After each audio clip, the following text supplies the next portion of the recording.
puppies and welcome to my channel!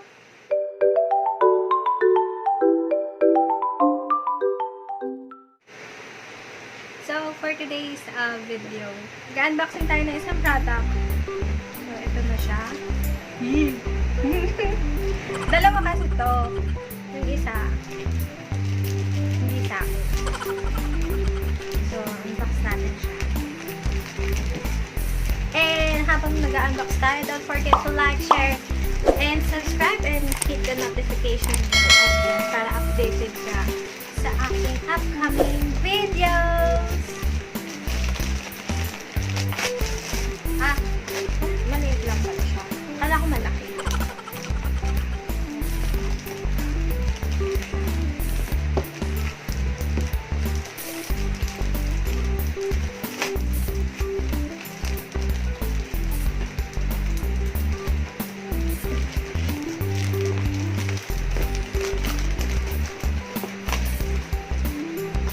From Anie's Garden for healthy and beautiful life. Wow! Healthy living na ako mga beshi. So, unbox natin siya.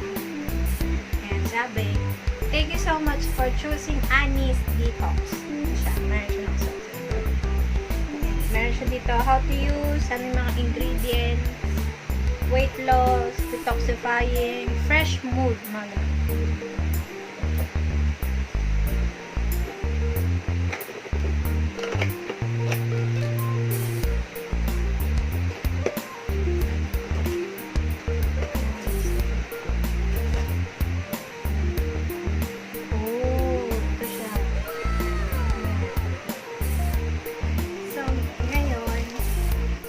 siyang bag for the bottle. Ayan ang bottle na ay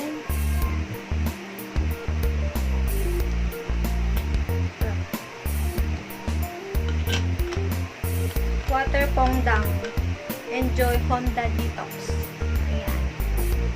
Medyo madungis ako ngayon kasi kakatapos ko na maglinis ng bahay. And bigla siyang dumating. Ito. Sana hindi siya basag.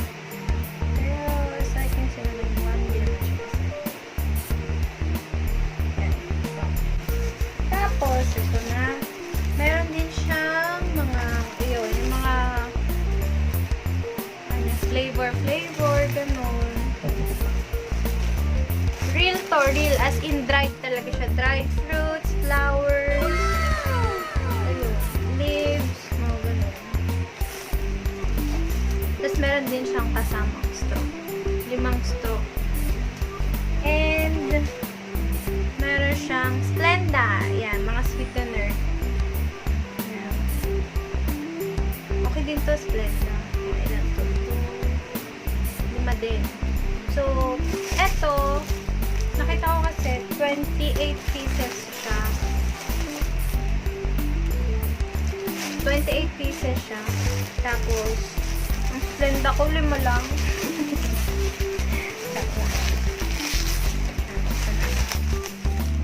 Oh my God, ang bango. Ang bango, parang tang. Pag nagbubukas ka ng tang, gano'n. Ang bango niya. Kailangan natin kung pansin.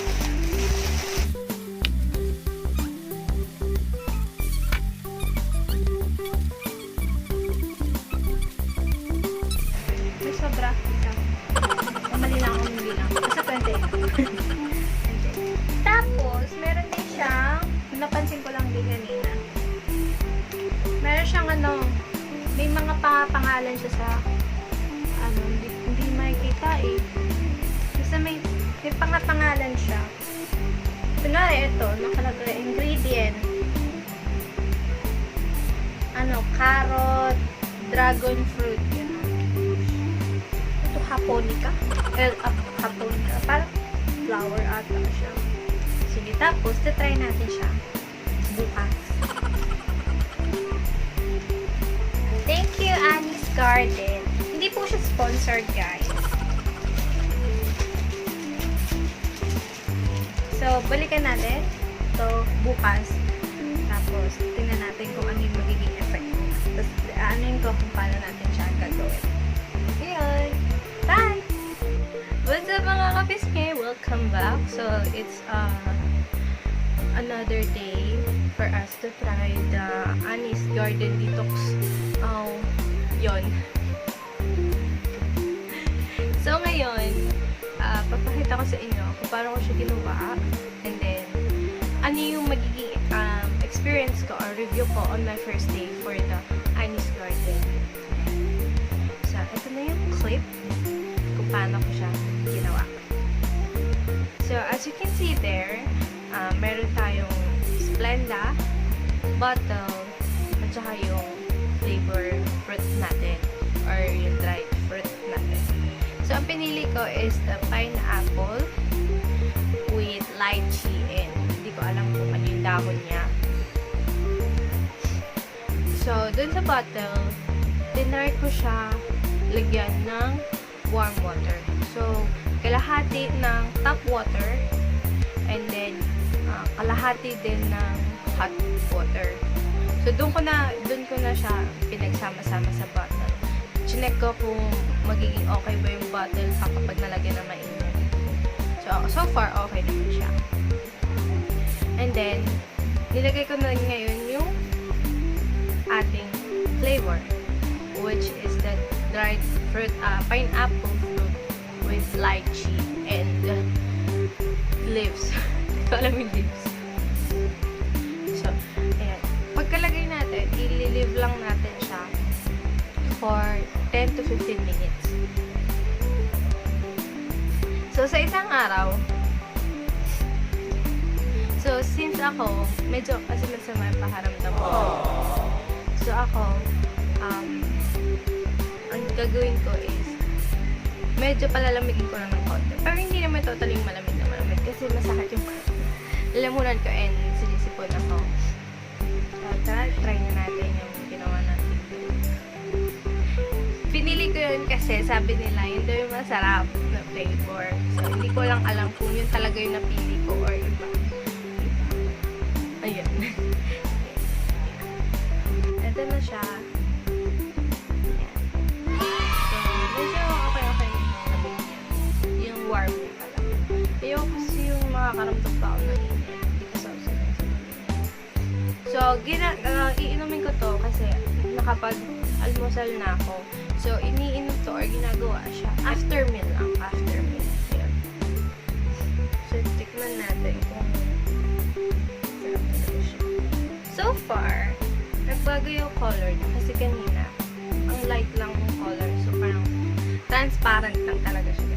Pero ngayon, medyo siya na yellowish because of the pineapple. So, try natin kung talagang masarap siya.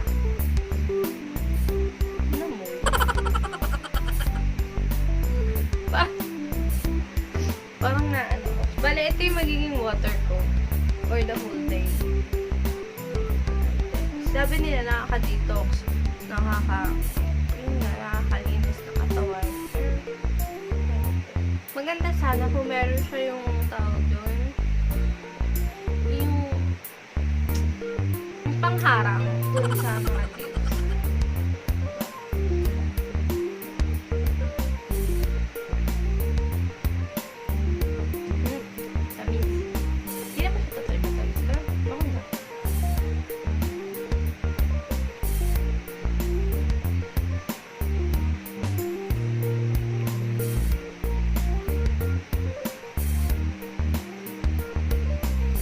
Good. Hindi na kailangan na i-split.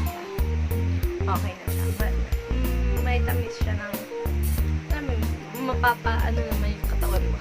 Okay naman siya. Siguro ang gagawin ko na lang is i-ano ko siya dito. Isa-set ko siya for 30 minutes bago ko siya inumin sa different container. Tapos, isasala ko na lang yung dahon-dahon niya. Pero yung fruits, kukunin ko. Tapos, dito ko ilalagay. Wala lang. Ano lang ako doon sa dahon. See? Ano siya? Parang hindi kasi siya, kaaya-aya sa bibig. Nakakain ka lang kumakain ka ng dahon na hindi mo alam kung ano, parang, ayun, okay naman siya so far. Ano to, nire-refillan to every 2 to 3 times. Mag-brew ka lang ng bago. Sa isang araw, isang pack ng dried flavor. Try ko kunin yung isang namin, pang salad. Tingnan ko kung kasya dito. Parang okay. Check natin to every other day. Or I mean, every day kung okay siya sa atin. Tapos, kapag okay, edi good, diba? Tapos, saka ako magbibigay ng feedback after a week. Para naman mabigay ko yung pinaka-final review niya for the first week ng paggamit ng Anie's Garden. Okay lang mga kapisnis. See you later. Kabush!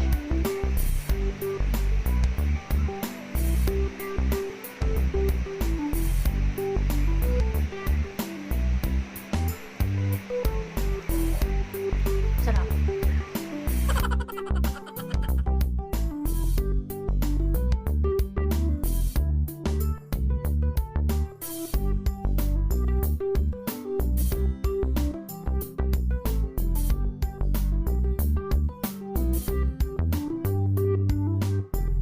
Oh.